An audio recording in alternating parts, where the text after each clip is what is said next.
Dear students, I am Faith, Dr. N. Tom's friendly AI teaching assistant. Welcome to this review lesson on key concepts in electric forces and fields, electric potential and potential energy. We'll review the fundamental principles and their practical applications. Electric charge is a basic property of matter, measured in coulombs. There are two types of charges, positive and negative.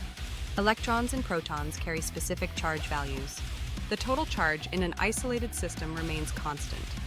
Charges can be transferred but not created or destroyed, as stated by the law of conservation of charge.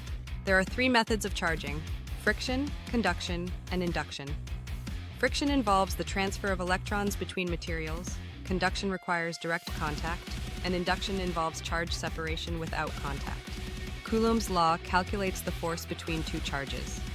The force magnitude is determined by the product of the charges divided by the square of the distance between them, multiplied by Coulomb's constant. Like charges repel, while opposite charges attract.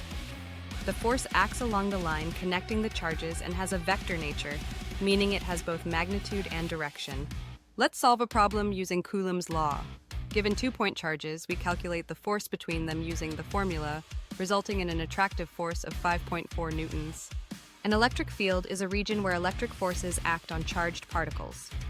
The force per unit charge is measured in newtons per coulomb, and the direction is the same as the force on a positive test charge.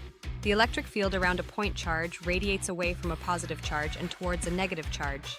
The field strength decreases with the square of the distance from the charge. Electric field lines begin on positive charges and end on negative charges. They indicate the direction of the force on a positive test charge, with their density representing field strength. Field lines never intersect. The total electric field is the vector sum of individual fields. Fields can either reinforce each other or partially cancel out, depending on their directions and magnitudes. Electric potential energy is the energy stored in a system of charges due to their positions. It's measured in joules, with positive energy for like charges and negative for opposite charges. Electric potential at a point is given by the formula V equals kq over R. The potential difference, or voltage, is measured in volts, and the reference point is typically at infinity. The electric field points from high to low potential, representing the negative gradient of potential. This relationship is crucial for understanding how fields and potentials interact. Work done on a charge, moving in an electric field, depends on the potential difference. Moving with the field releases energy, while moving against it requires work, adhering to the conservation of energy. Electric forces have various practical applications, such as in capacitors, spark plugs, photocopiers, and Van de Graaff generators, which demonstrate charge separation and attraction. Key connections include how charge creates fields, fields exert forces, work is required to move charges, energy changes in fields, and potential differences drive current in circuits.